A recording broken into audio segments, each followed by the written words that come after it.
रामायण एक ऐसी कहानी जिसे हम सबने सुना है।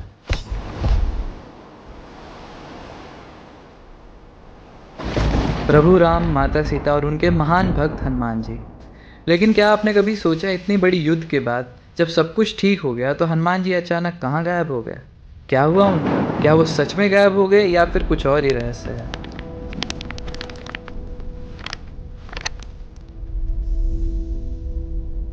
नमस्ते दोस्तों, आपका स्वागत है हमारे मिस्ट्रीज एक्सप्लेन यूट्यूब चैनल पर। आज हम एक ऐसे रहस्य से पर्दा उठाने वाले हैं जो आपको हैरान कर देगा। रामायण के बाद हनुमान जी ने आखिर क्या किया? कहाँ चले गए वो? और सबसे बड़ा सवाल, क्या वो आज भी हमारे बीच हैं?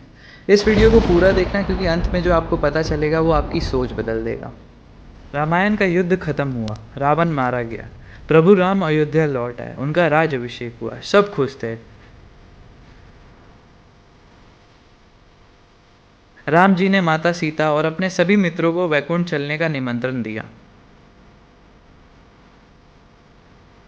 सभी देवता, रघुवंशी, यहाँ तक कि सुग्रीव और जामवंत भी राम जी के साथ वैकुंठ चले गए।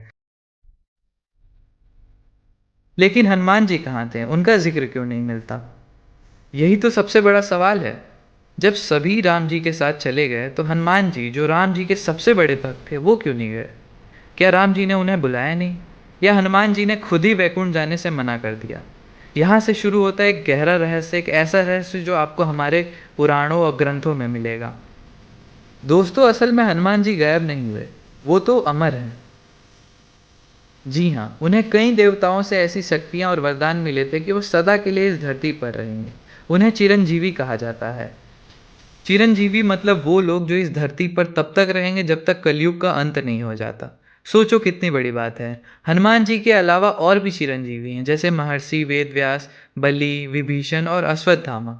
हनुमान जी को ब्रह्मा जी से, इंद्रदेव और स्वयं माता सीता और प्रभु राम से अमर रहने का वरदान मिला था। प्रभु राम ने तो उनसे कहा था, जब तक मेरी कथा रहेगी तुम्हारा नाम अमर रहेगा। तो फिर सवाल आता है, अगर वो अमर थे तो वैकुंठ क्यों नहीं गए? उन्होंने प्रभु राम के साथ जाना क्यों मना कर दिया? इसके पीछे एक बहुत ही गहरा और प्यारा कारण है। सोचिए, हनुमान जी के लिए राम जी से बढ़कर कुछ नहीं था। वो उनके सबसे बड़े सेवक, उनके सबसे बड़े भक्त थे। उन्होंने राम जी से कहा था, प्रभु जब तक आपकी कथा इस धरती पर गाई जाएगी, जब तक आपका नाम लिया जाएगा, तब तक मैं इस धरती पर रहना चाहता हूँ। मैं आपके भक्तों की रक्षा करना चाहता हूँ। मैं चाहता हूँ कि आपका नाम हमेशा जिंदा रहे। उनका मकसद था धर्म की रक्षा करना और प्रभु राम जी की कथा को फैलाना। वो एक रक्षक बनकर इस धरती पर रहना चाहते थे। इस बात का सबूत हमें महाभारत काल में भी मिलता है। एक बार पांडुपुत्र भीम को अपने बल का बहुत घमंड हो गया था। वो जंगल में जा रहे थे जब उन्होंने एक बूढ़े बंदर को देखा, जिसकी पूंछ रास्ते में पड़ी थी।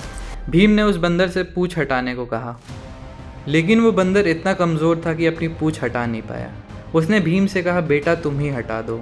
भीम ने अपनी पूरी ताकत लगा दी, लेकिन वो उस पूंछ को ज़रा भी नहीं हिला पाए। वो हैरान रह गए। तब उस बूढ़े बंदर ने अपना असली रूप दिखाया, और वो कोई और नहीं, हनुमान जी ही थे। उन्होंने भीम को घमंड ना करने की सीख दी और महाभारत युद्ध में पांडवों को विजय होने का भी आशीर्वाद दिया। हनुमान जी अर्जुन के रथ पर उनका ध्वज बन गए थे। वो रामायण के कितने सालों बाद भी महाभारत में भी एक्टिव थे। तो अब सवाल आता है, अगर वो महाभारत काल में भी थे तो आज कलयुग में कहाँ हैं? क्या हम उन्हें देख सकते हैं? उन्हें तो अमर कहा गया। लोग कहते हैं हनुमान जी आज भी इस धरती पर हैं, बस वो आम लोगों को दिखते नहीं। माना जाता है कि वो गंधमदन पर्वत पर निवास करते हैं, और ये भी कहा जाता है कि जहाँ भी प्रभु राम का नाम सच्चे दिल से लिया जाता है, हनुमान जी वहाँ ज़रूर मौजूद होते हैं। वो अपने भक्तों की रक्षा करते हैं, उन्हें शक्ति देते हैं और उनके सारे कष्ट दूर करते हैं। कई लोगों ने तो उनके दर्शन होने का भी दावा किया है, खासकर जब वो बहुत मुश्किल में होते हैं या बहुत ही गहरे भक्त होते हैं। हम उन्हें देख नहीं सकते, लेकिन महसूस ज़रूर कर सकते हैं। आज भी भारत और दुनिया भर में हनुमान जी के हज़ारों मंदिर हैं, और हर मंगलवार लोग उनके दर्शन करने जाते हैं। हर घर में हनुमान चालीसा का पाठ होता है। जब भी कोई डर या मुश्किल में होता है तो वो हनुमान चालीसा पढ़ता है, और उसे विश्वास होता है कि हनुमान जी उसकी मदद करेंगे। ये सिर्फ एक कहानी नहीं है दोस्तों, ये लाखों लोगों का अनुभव है। उनकी कृपा और शक्ति आज भी हमारे आसपास है और हमें कई संकटों से बचाती है। तो दोस्तों, रामायण के बाद हनुमान जी गायब नहीं हुए थे। उन्होंने अपनी मर्जी से इस धरती पर रहना चुना। वो अमर हैं, चिरंजीवी हैं, और आज भी हमारे रक्षक बनकर इस धरती पर मौजूद हैं। उनका गायब होना असल में दुनिया की नज़र से ओझल होना था, लेकिन अपनी भक्ति और सेवा के लिए सदा उपस्थित रहना। जब तक राम जी का नाम रहेगा, जब तक धर्म की ज़रूरत पड़ेगी, हनुमान जी इस धरती पर रहेंगे। ये उनकी भक्ति का, उनके बल का और उनके अमर होने का सबसे बड़ा सबूत है। तो अगली बार जब आप हनुमान चालीसा पढ़ें या हनुमान जी के मंदिर जाएं, तो याद रखिएगा आप एक ऐसे देवता की उपासना कर रहे हैं जो जो समय और काल के परे हैं और आज भी हमारे बीच मौजूद है हमें आशीर्वाद देने के लिए। कैसा लगा आपको ये रहस्य जानकर? क्या आपको लगता है हनुमान जी आज भी हमारे बीच हैं? कमेंट्स में ज़रूर बताइएगा और आपको ये वीडियो पसंद आए तो लाइक शेयर करना मत भूलिए। जल्द ही मिलते हैं अगले रहस्यमय वीडियो के साथ, तब तक के लिए जय श्री राम, जय हनुमान।